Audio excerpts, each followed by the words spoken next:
ونصلي ونسلم على رسوله الكريم. اللهم ألهمني رشدي وأعذني من شر نفسي.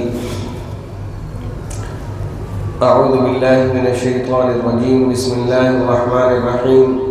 سبحان الذي أسرى بعبده ليلا من المسجد الحرام إلى المسجد الأقصى الذي باركنا حوله لنريه من آياتنا. صدق اللہ العظیم. میرے محترم بزرگوں، دوستوں، عزیز ساتھیوں اور پیارے پیارے بچوں، میری آپ سے درخواست ہے کہ آپ لوگ جو باہر دھوپ میں یا اوپر چھت پر دھوپ میں بیٹھے ہوئے ہیں، برائے مہربانی مسجد کے اندر کے حصے میں تشریف لے آئیں، کیونکہ صفوں کے بنانے کا اور صفوں میں بیٹھنے کا یہی طریقہ ہے کہ پہلے اندر کی صفوں کو پر کیا جائے، اس کے بعد پھر بعد کی صفوں کو، پھر باہر کی صفوں کو، پھر اوپر کی چھت کو. بہرحال میں نے ابھی آپ کے سامنے قرآن کریم کی جو آیت تلاوت کی ہے، اللہ تبارک و تعالیٰ اس میں ارشاد فرماتے ہیں، پاک ہے وہ ذات جو لے گیا راتوں رات اپنے بندے کو. یہاں کس چیز کی طرف اشارہ ہے؟ کہاں لے گیا؟ اب جو باتیں میں آپ کے سامنے عرض کرنے لگا ہوں وہ آپ بہت غور سے سنیے. اس میں کچھ نئی باتیں آپ کو معلوم ہوں گی اور کچھ ان الزاموں کے جوابات آپ کو معلوم ہوں گے جو الزام بے بنیاد ہمارے اوپر لگائے جاتے ہیں. دیکھیے، سب سے پہلے تو سمجھ لیجیے کہ رجب کا مہینہ چل رہا ہے. رجب کے مہینے میں 27 تاریخ کو ایک رات آتی ہے جس کو لوگ شب معراج کے نام سے یاد کرتے ہیں، اس کو منایا جاتا ہے اور اس میں 12 رکعات نفل نماز پڑھی جاتی ہیں وغیرہ وغیرہ. سب سے پہلے یہ سمجھ لیں یہ بدعت ہے، اس کا شریعت اسلامی سے کوئی لینا دینا نہیں ہے. چند سوالات ہو سکتے ہیں کہ شب معراج کیا ہے، پہلا سوال. دوسرا سوال، شب معراج کب ہے؟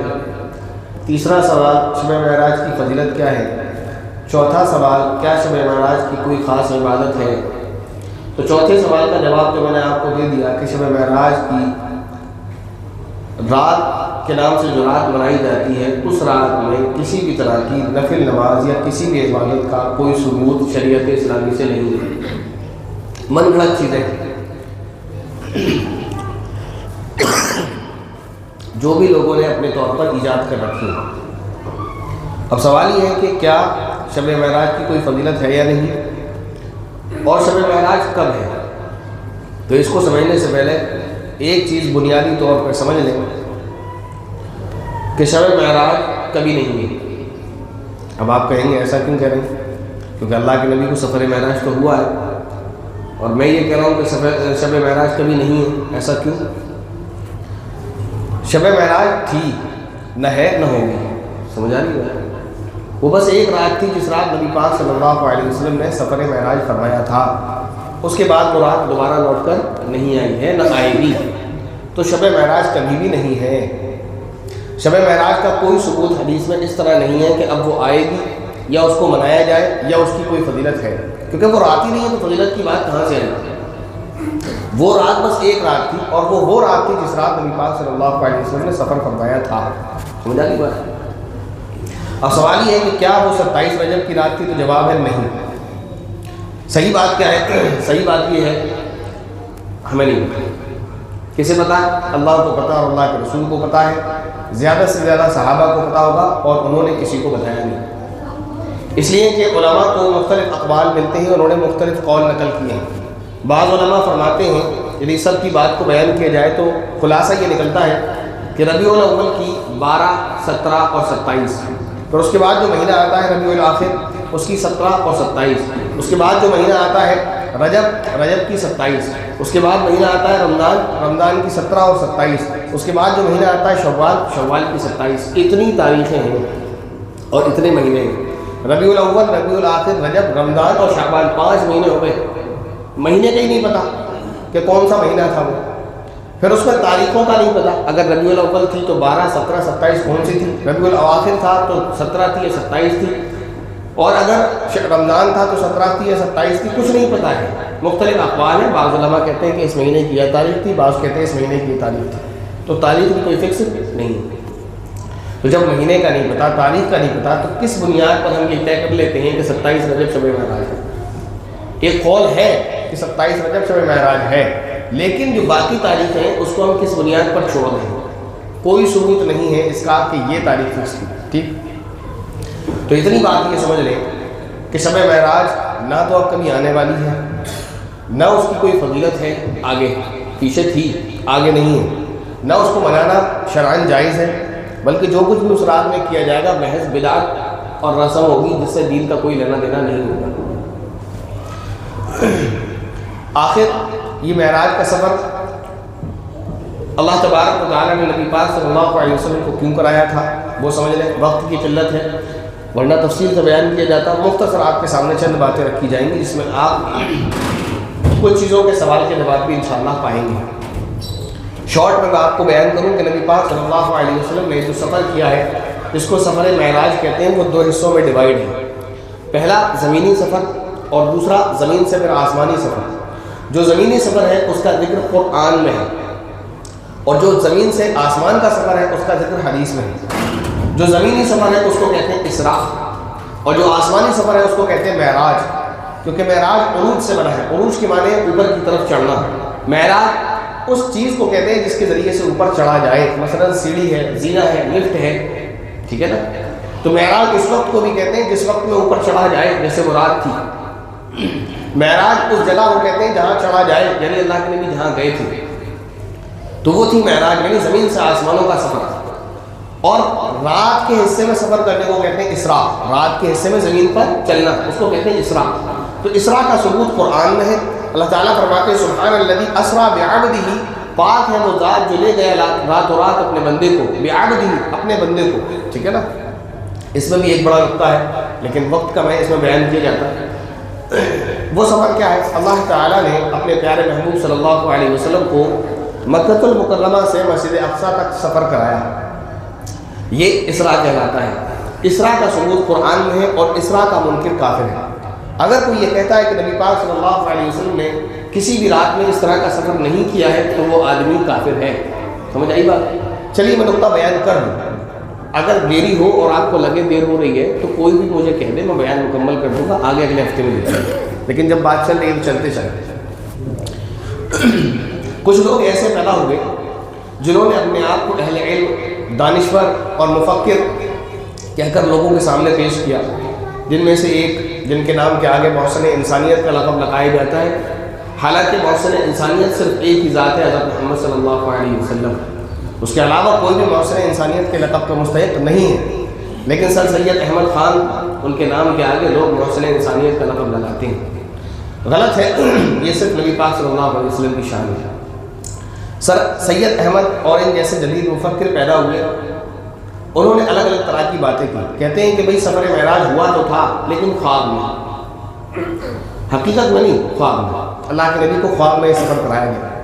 کچھ لوگ اور اٹھے، انہوں نے کہا نہیں خواب میں تو نہیں ہوا تھا، حقیقت میں ہوا تھا لیکن روح کو ہوا تھا، جسم کو نہیں۔ یہ وہ لوگ ہیں جو اپنے آپ کو سائنس کے تابع کر چکے ہیں، سائنس کو اپنا رول ماڈل اور خدا مانتے ہیں۔ سائنس بری چیز نہیں ہے، سائنٹزم برا ہے۔ سائنس مثلا کسی بھی چیز کے بارے میں ہمیں جاننا ہے کہ بھئی یہ چیز کیوں ہے، کیسے ہے، اس کا کیا فائدہ ہے، نقصان ہے، یہ سائنس ہے۔ کوئی بھی چیز ہو، مثلا دوا ہی لے لیں، یہ دوا کیسے بنی ہے، کس چیز سے بنی ہے، کس میں کام کرے گی اور کیا نقصان کرے گی، یہی سائنس ہے۔ سائنس اصل میں نام ہے نئی چیز کے جاننے کا۔ سائنٹزم یہ برا ہے کہ ہم جو کچھ کریں گے وہ سائنس کہے گی صحیح ہے تو صحیح ہے، غلط ہے تو غلط ہے، یہ برا ہے۔ سائنس یہ بتائے گی کیوں ہے، سمجھ آ رہی ہے، کیسے ہے یہ بتائے گی، ہمیں کیا کرنا ہے نہیں کرنا ہے یہ اللہ اور رسول بتائیں گے۔ بہرحال تو دو طرح کے لوگ آئے، ایک کہتے ہیں کہ اللہ کے نبی کو خواب میں معراج ہوئی، اور دوسرے وہ کہتے ہیں کہ نہیں حقیقت میں ہوئی لیکن روح کو ہوئی۔ وہ اگر تھوڑے سے بھی عربی سے واقف ہوتے تو ان کو معلوم ہوتا، قرآن پاک میں اللہ تعالیٰ فرماتے ہیں سبحان الذی اسریٰ بعبدہ، عبدہ عبد المانے بندہ، عبد المانے بندہ، اور بندہ روح کو نہیں کہتے، بندہ کہتے ہی جسم کو ہے، سمجھ آ رہی ہے؟ عبد لفظ روح پہ بولا ہی نہیں جاتا، تو خواب کی تو بات ہی چھوڑ دیں، وہ تو بڑے جاہل ہیں جو یہ کہتے ہیں خواب میں ہوا تھا، اور وہ بھی جاہل ہیں جو یہ کہتے ہیں کہ صرف روح گئی تھی، جسم نہیں گیا تھا، کیونکہ عبد جو لفظ ہے قرآن پاک میں، عبد کا اگر کوئی انکار کرتا ہے یا تو پھر وہ جاہل ہے یا پھر بددین اور کافر ہے، اس کے علاوہ کوئی دوسرا آپشن نہیں ہے۔ جاہل ہی مان لیا جائے تو کم سے کم اس کا ایمان بچتا ہے کہ آدمی یہ جاہل ہے، کیونکہ اگر وہ جانتے بوجھتے انکار کر رہا ہے تو پھر وہ کافر ہی ہے، کیونکہ قرآن کریم میں اللہ تعالیٰ نے فرمایا کہ میں اپنے بندے کو لے کر گیا تھا، اور بندہ روح اور جسم دونوں کے مجموعے کا نام ہے، جسم کے بغیر بندہ نہیں ہو سکتا۔ بہرحال ایک پوائنٹ تو یہ بات یاد رکھیں، سفر معراج حقیقت میں ہوا تھا، خواب میں نہیں ہوا تھا، صرف روح کو نہیں ہوا تھا، جسم کو ہوا تھا۔ اللہ کے نبی جیسے حیات تھے ایسے ہی ماں یعنی جسم اور روح کے ساتھ گئے تھے، مع الجسم گئے تھے۔ نبی پاک صلی اللہ علیہ وسلم کو اللہ تعالیٰ نے مکۃ المکرمہ سے مسجد اقصیٰ تک کا جو سفر کرایا، اس کو کہتے ہیں اسراء، اور اس کے بعد آسمان کا سفر اس کو کہتے ہیں معراج۔ معراج کا منکر کافر نہیں ہے، گمراہ ضرور ہے، کیونکہ معراج کا ثبوت احادیث سے ہے، قرآن سے نہیں ہے۔ اگر کوئی یہ کہے گا کہ اللہ کے نبی آسمانوں کا سفر نہیں کر کے گئے تو وہ کافر نہیں ہوگا، گمراہ ضرور ہے، کیونکہ اس کا ثبوت حدیث سے ہے، لیکن عام طور پر مجموعی طور پر پورے سفر کو معراج کہہ دیا جاتا ہے۔ یہ جو مکہ سے مسجد اقصیٰ تک کا سفر ہے، اس میں اللہ تعالیٰ نے 5 اسٹاپ نبی پاک صلی اللہ علیہ وسلم کو کرائے ہیں۔ پہلا تھا مکۃ المکرمہ سے بیت اللہ، یعنی شہر کے شہر میں ایک گھر سے اٹھے تھے، حضرت ام ہانی رضی اللہ تعالیٰ عنہا کا گھر تھا وہ، جو اللہ کے نبی صلی اللہ علیہ وسلم کی چچا زاد بہن تھی۔ وہاں سے اللہ تعالیٰ نے نبی پاک صلی اللہ علیہ وسلم کو پہنچایا بیت اللہ۔ بیت اللہ کس کو کہتے ہیں؟ کعبہ کو، اللہ کا گھر، وہاں پہنچے ہیں۔ اس کے بعد بیت اللہ سے پہنچے ہیں مدینہ المنورہ، مدینہ المنورہ سے پہنچے ہیں طور سینا، اور طور سینا سے پہنچے ہیں بیت اللحم، اور پھر بیت اللحم سے پہنچے ہیں مسجد اقصیٰ۔ ان 5 جگہ پر رکوانے کا الگ الگ اپنا ایک مقصد ہے۔ مختصر یہ کہ اللہ تعالیٰ نے مسجد ام ہانی کے گھر سے بیت اللہ پہنچایا، اور پھر بیت اللہ سے آگے مدینہ پہنچایا۔ بیت اللہ پہنچانے کا مقصد یہ تھا، اللہ تعالیٰ ایک ایک کر کے آگے لے جا رہے ہیں، اشارہ اس بات کی طرف تھا کہ یہ اللہ کا گھر اب آپ سے دور ہونے والا ہے، آپ کو ہجرت کرنی پڑے گی، ہجرت کا وقت آنے والا ہے۔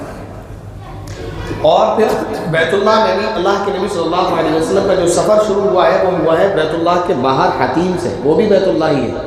اس کے بارے میں اگر آپ جاننا چاہیں گے تو پھر انشاءاللہ کبھی وقت لے کر بتا دیا جائے گا۔ پھر وہاں سے پہنچے ہیں بیت اللہ سے مدینہ، یہ اشارہ تھا کہ آپ کو یہاں آنا ہے۔ پھر مدینہ المنورہ سے گئے ہیں طور سینا، اس لیے کہ وہ موسیٰ علیہ السلام کی معراج تھی، جہاں اللہ تعالیٰ نے موسیٰ علیہ السلام کو تورات عطا کی تھی، تو وہاں اللہ تعالیٰ کی بات موسیٰ علیہ السلام سے ہوتی تھی۔ یہ اشارہ تھا کہ اب آپ کی بات کہاں ہونے والی ہے، اللہ تعالیٰ سے آپ کی بات ہونے والی ہے۔ پھر اس کے بعد ان کو لے کر کے بیت اللحم، بیت اللحم میں کیوں پہنچایا؟ بیت اللحم میں اس لیے پہنچایا کہ بیت اللحم وہ جگہ ہے جہاں حضرت عیسیٰ علیہ السلام کی ولادت ہوئی تھی۔ بیت اللحم وہ جگہ ہے جہاں حضرت عیسیٰ علیہ السلام کی والدہ اماں مریم علیہ السلام وہاں پر رہی تھی ولادت سے پہلے۔ وہاں پہنچانے کا مقصد یہ تھا کیونکہ حضرت عیسیٰ علیہ السلام کی والدہ حضرت مریم کا نکاح اللہ کے نبی صلی اللہ علیہ وسلم سے جنت میں ہونا ہے۔ بہرحال اس کے بعد پھر لے گئے مسجد اقصیٰ، مسجد اقصیٰ سے 7 آسمانوں کا سفر ہوا۔ اللہ کے نبی صلی اللہ علیہ وسلم نے 7 آسمانوں کا سفر کیا۔ آپ نے یہ سنا ہے کہ جب اللہ تعالیٰ نبی پاک صلی اللہ علیہ وسلم کو سدرۃ المنتہا پر جب پہنچے ہیں حضرت جبرائیل علیہ السلام کے ساتھ، تو حضرت جبرائیل علیہ السلام نے منع کر دیا کہ میں یہاں سے آگے نہیں جاؤں گا۔ سنا ہے آپ نے؟ یہ تو سنا ہے نا، مشہور واقعہ ہے کہ یہاں سے مجھے آگے جانے کی اجازت نہیں ہے، آپ ہی جائیے، اگر میں یہاں سے آگے جاؤں گا تو میرے پر جل جائیں گے۔ یہ ساری باتیں آپ نے سنی ہوئی۔ خلاصہ یہ کہ یہ بات آپ نے سنی ہے کہ حضرت جبرائیل علیہ السلام نبی پاک صلی اللہ علیہ وسلم کو مکۃ المکرمہ سے مسجد اقصیٰ تک لے کر گئے 7، مسجد اقصیٰ سے 7 آسمان پر سدرۃ المنتہا پر لے کر گئے 7، لیکن پھر وہاں سے حضرت جبرائیل علیہ السلام نے 7 چھوڑ دیا اور کہا کہ یہاں سے آگے جانے کی مجھے اجازت نہیں ہے، آپ جائیے۔ اس میں ایک نقطہ سمجھا، کچھ لوگ ہیں وہ یہ کہتے ہیں کہ نبی پاک صلی اللہ علیہ وسلم نور ہے۔ کیا کہتے ہیں؟ نبی پاک صلی اللہ علیہ وسلم نور ہے، بشر نہیں ہے۔ قرآنی دلیل اور احادیث دوسری طرف وہ عقلی دلیل دیتے ہوئے یہ کہتے ہیں کہ بھئی بشر ہم جیسے انسان، اور نور یہ تو ظاہر ہے نور ہے تو نور کا درجہ بڑا ہے۔ اللہ کے بندے سوچو تو صحیح، نوریوں کا سردار میرے نبی کا خادم ہے جو یہ کہتا ہے کہ اس سے آگے جانے کی مجھے اجازت نہیں ہے۔ تو جو نوریوں کا سردار ہے، تمام فرشتے کس سے بنے ہیں؟ نور سے، اور تمام فرشتوں کے سردار کون ہے؟ جبرائیل علیہ السلام، اور وہ کیا کہہ رہے ہیں مجھے آگے جانے کی اجازت نہیں ہے، یہ اجازت صرف آپ کو ہے۔ تو آپ نبی پاک صلی اللہ علیہ وسلم کو نور کہہ کے مرتبہ گھٹا رہے ہیں بڑھا رہے ہیں؟ بتائیے، کسی سے بھی پوچھئے لاجیکلی سوال کہ یہ بتائیے تمام فرشتے کس سے بنے؟ کہے گا نور سے، اور تمام فرشتوں کا سردار، تمام نوریوں کا سردار کون ہے؟ کہ حضرت جبرائیل علیہ السلام۔ تو یہاں بھی نبی پاک صلی اللہ علیہ وسلم کا مرتبہ گھٹا یا نہیں گھٹا؟ فرشتے نوری اور نوریوں کا سردار جس کا نام جبرائیل، اور آپ کہہ رہے ہیں نبی پاک صلی اللہ علیہ وسلم نور ہے، تو پھر نبی پاک صلی اللہ علیہ وسلم کا سردار کون ہوا؟ حضرت جبرائیل۔ تو مرتبہ گھٹا رہے ہو یا بڑھا رہے ہو؟ اسی طرح اگر آپ نور مانتے ہیں تو اس میں ایک بڑا نقصان ہے کہ نوریوں کا سردار بھی آگے نہیں جا سکتا، اس کو اجازت نہیں ہے۔ یہ صرف اللہ تبارک و تعالیٰ نے انسان ہی کو یہ خاصیت عطا کی تھی، یعنی نبی پاک صلی اللہ علیہ وسلم کو، کہ آپ آگے گئے۔ اور بھی بہت ساری عقلی دلیلیں ہیں۔ ہر انسان یہ دیکھ رہا ہے کہ شیر کی نسل میں شیر پیدا ہوتا ہے، ہاتھی کی نسل میں ہاتھی پیدا ہوتا ہے، گھوڑے کی نسل میں گھوڑا پیدا ہوتا ہے، اور بھینس اور بکرے کی اپنی اپنی نسل چلتی ہے۔ بھلا آدم کی نسل سے فرشتہ پیدا ہو سکتا ہے؟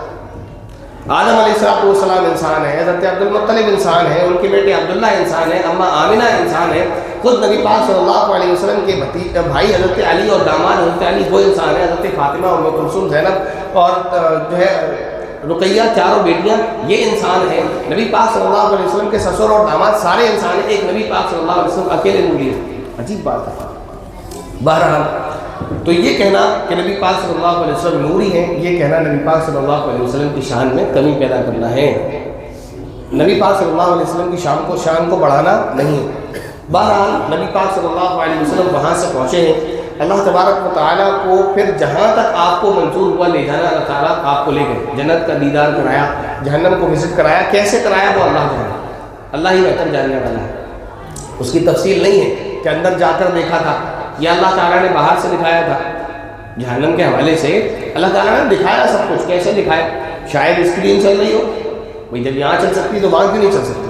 یا شاید اللہ تعالیٰ نے ایسے دکھایا ہو کہ جیسے مسجد مکہ المکرمہ میں بیٹھ کر جب کافروں نے اعتراض کیا تھا کہ اچھا تم مسجد اقصیٰ راتوں رات ہو کر چلے آئے، بتائیے وہاں پر کیا کیا ہے؟ تو اللہ تعالیٰ نے سامنے سے سارے پردے ہٹا دیے تھے، اور مسجد اقصیٰ ایسے نظر آ رہی تھی جیسے سامنے ہو، اور اللہ کے نبی ان کو ڈیٹیل بیان کر رہے تھے۔ تو ہو سکتا ہے ایسے دکھایا ہو۔ بہرحال اس میں بھی آگے چل کے پھر ایک بات آتی ہے، بعض لوگوں نے اس میں بڑا غلو کیا۔ یہ بات ضرور ہے کہ اللہ تبارک و تعالیٰ نے نبی پاک صلی اللہ علیہ وسلم کو وہ مقام عطا فرمایا جو کسی کو نہیں عطا فرمایا۔ اللہ تبارک و تعالیٰ نے جب عام بندوں سے بات کرنی ہوتی ہے تو کیا کہا؟ سجدے میں آ جاؤ، بس یہیں تم سے بات ہوگی، یہی ہے نا بھائی۔ اگر آپ کو ہم کو اللہ سے بات کرنی ہے تو کیا کرنا ہے؟ سجدہ کرنا ہے، بس اس سے زیادہ ہم اللہ کے قریب نہیں ہو سکتے۔ حدیث اٹھا لیں، پڑھ لیں، اللہ تعالیٰ کے نزدیک بندہ سب سے زیادہ قریب کب ہوتا ہے؟ نماز کی حالت میں، اور نماز کی حالت میں بھی سب سے زیادہ قریب کب ہوتا ہے؟ سجدے کی حالت میں۔ تو بس ہماری اتنی ہے۔ باقی دیگر انبیاء کو اللہ تعالیٰ نے اپنے اپنے طور پر بلایا۔ موسیٰ علیہ السلام سے ملاقات کرنی تھی، کوہ طور پر بلا لیا، لیکن جب نبی پاک صلی اللہ علیہ وسلم سے ملاقات کرنی تھی تو معراج پر بلایا، ساتوں آسمانوں پر بلایا اور اپنے پاس بلایا۔ یہ سفر ہوا کیوں تھا؟ یہ سفر اللہ تبارک و تعالیٰ نے نبی پاک صلی اللہ علیہ وسلم کو اور بھی چیزیں دینے کے ساتھ ساتھ دلی تسلی اور سکون اور اطمینان بخشنے کے لیے جو ہے اللہ تعالیٰ نے یہ سفر کرایا تھا۔ ہوا کیا تھا؟ یہ سفر کب ہوا ہے؟ یہ سفر اس وقت ہوا ہے جب نبی پاک صلی اللہ علیہ وسلم کی پیاری بیوی اور تمام اس وقت انسانیت پر احسان کرنے والی اماں خدیجہ رضی اللہ تعالیٰ عنہ کا انتقال ہو گیا تھا۔ ایک غم، دوسرا غم کہ پھر نبی پاک صلی اللہ علیہ وسلم کے سب سے پیارے چچا حضرت ابو طالب کا بھی انتقال ہو گیا۔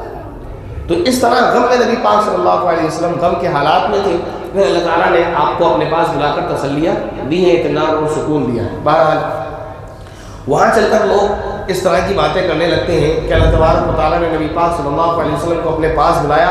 ایک بڑے عالم ہیں، ان کا بیان میں نے بہت پہلے سنا تھا، شاید آج بھی یوٹیوب پر موجود ہو۔ وہ کہتے ہیں کہ دونوں ایک ایسے ہو گئے کہ جیسے دونوں ایک ہو گئے۔ یہ کھلی ہوئی گمراہی ہے، کفر ہے اس طرح کی باتیں کرنا، اور یہی باتیں قوالیوں میں پروسی جا رہی ہیں۔ ایک ذات کے دو نام ہیں، اللہ اور محمد، دل تو کرتا ہے کبھی ملے وہ تو اسے جوتے سے مارو۔ ایک شعر ہے وہ کہتا ہے حضرت ہی کو دیکھنے گئے، حضرت سنا ہے نا کچھ اس طرح کا شعر، حضرت ہی کی صورت کو گئے دیکھنے، حضرت ہی تھے، حضرت کا تماشا شب معراج۔ ایسے ایسے گدھے ہیں جو ان کے من میں آ رہا ہے وہ بک رہے ہیں۔ اور پھر اس کو ہم سن رہے ہیں اور اس کو رٹ رہے ہیں. کھلا کفر ہے بھائی. آپ کس کا عقیدہ لیے بیٹھے ہیں؟ تو ہندوؤں کا عقیدہ ہے کہ اللہ تعالیٰ اور اوتار لیتا ہے, آسمان سے اترتا ہے انسانوں کی شکل میں. وہی بات آپ کہہ رہے ہیں. وہ ایک قوال یہ کہتا ہے ایک ذات کے دو نام ہے اللہ اور محمد. کھلا کفر ہے بھائی. اور دوسرا شاید یہ کہ دوسرا وہ یہ کہتا ہے کہ حضرت ہی کی صورت کو گئے دیکھنے, حضرت ہی کا تماشا تھا, تماشا شب معراج. یہ سیدھا سیدھا جملہ کفریہ ہے. اور یہ وہ کفریہ گانے ہیں, گانوں سے بھی بدتر. اگر آدمی کوئی رمضان میں گانے بجا رہا ہے نا تو وہ بھی اتنا برا نہیں ہے جو اس طرح کی قوالیوں کو دین سمجھ کے رمضان میں بجا کر سن رہا ہے, کیونکہ یہ سیدھا سیدھا کفر ہے. جو گانا بجا رہا ہے, گانا سن رہا ہے, وہ گناہ گار ہے, کافر نہیں ہے. کتنے گانے سنے, لیکن جب تک وہ اس کو گناہ سمجھ رہا ہے, گناہ کو گناہ سمجھ کے کر رہا ہے, وہ کافر نہیں ہوگا. لیکن کفریہ جملے کو ہم اپنی زبان پر لا رہے ہیں, احساس ہی نہیں ہے, سیدھا سیدھا کفر. آگے جو بات آتی ہے, ایک بات تو میں نے یہ سمجھا دی کہ اس طرح کی قوالیاں نہ سنا کریں. اسی لیے علماء فرماتے ہیں بھائی قوالیاں مت سنا کریں. آپ کو نہیں پتا کہ دین کے نام پہ آپ کو پروسا کیا جا رہا ہے. آپ تو سمجھ رہے ہیں کہ دودھ پلا رہا ہے, پتہ چلا دودھ کی بوتل میں شراب ہے. آپ تو سمجھ رہے ہیں کہ قوالیاں سنیں گے رمضان میں ہمارا ایمان تازہ ہوگا, پتہ چلا کہ 11 مہینے گانے سن کر ایمان اتنا برباد نہیں ہوا تھا جو رمضان میں 1 مہینے قوالی سن کے برباد ہو گیا. انتہائی بری طرح کی قوالیاں بجائی جاتی. بہرحال ایک آخری بات کہہ کر بات کو مکمل کرتا ہوں. دوسری بات یہ ہے کہ وہاں پر ایک سوال یہ پیدا ہوتا ہے کہ کیا اللہ تبارک و تعالیٰ کو نبی پاک صلی اللہ علیہ وسلم نے دیکھا ہے؟ سمجھ آ رہی بات؟ اب اس میں لوگوں کا اختلاف ہے. لوگ یہ کہتے ہیں کہ دیکھا ہے, لوگ یہ کہتے ہیں نہیں دیکھا ہے. میں ایک بات ہمیشہ کہتا ہوں کہ دیکھو اختلافی جو باتیں ہوتی ہیں ان کو ادب اور تہذیب اور تمیز کے دائرے میں بھی کیا جا سکتا ہے. لڑنا, چیخنا, چلانا, دوسرے کو برا کہنا یہ جانوروں کی پہچان ہے, اور یہ میں نہیں کہہ رہا. قرآن پاک میں اللہ تعالیٰ فرماتے ہیں ان انکر الاصوات لصوت الحمیر, کہ سب سے بری جو آواز ہوتی ہے وہ کس کی ہوتی ہے؟ گدھے کی ہوتی ہے. گدھا کیا کرتا ہے؟ چلاتا ہے. اور کچھ بیچارے عالم ہیں, اللہ تعالیٰ ان کو سمجھ عطا فرمائے, ممبروں پر بیٹھے ہیں, مسجدوں میں بیٹھے ہیں اور عوام پریشان ہے, یار چیخ کیوں رہا ہے, ایسی بتا دیں آواز آ جائے گی, بلا وجہ گلے پھاڑتے ہیں. تو یہ اچھی چیز نہیں ہے. تو اگر کسی سے کوئی علمی اختلاف ہے تو کہہ دیا جائے میرا موقف یہ ہے, سامنے والے کا اپنا یہ ہے, بات ختم. یہ جو اختلاف ہے کہ اللہ تبارک تعالیٰ کو نبی پاک صلی اللہ علیہ وسلم نے دیکھا ہے یا نہیں دیکھا ہے, اس کو لوگوں نے اتنا بڑا بنا لیا کہ سامنے والے مسلمان کو کافر کہنا شروع کر دیا. یہ تو گمراہ ہیں, یہ تو وہابی ہیں, وہابڑے ہیں, اور پتہ نہیں کیا ہے. تو بھائی وہ جو اختلاف ہوا ہے وہ اختلاف عوام کا یعنی علماء کا اپنا نہیں ہے, وہ اختلاف صحابہ کے دور میں ہے. صحابہ میں بھی الگ الگ دونوں رائے موجود تھی. بعض صحابہ اس بات کے قائل تھے, یعنی کہتے تھے کہ اللہ تبارک و تعالیٰ کو نبی پاک صلی اللہ علیہ وسلم نے دیکھا ہے, اور بعض صحابی یہ کہتے تھے کہ نہیں دیکھا. سمجھ آ رہی ہے بات؟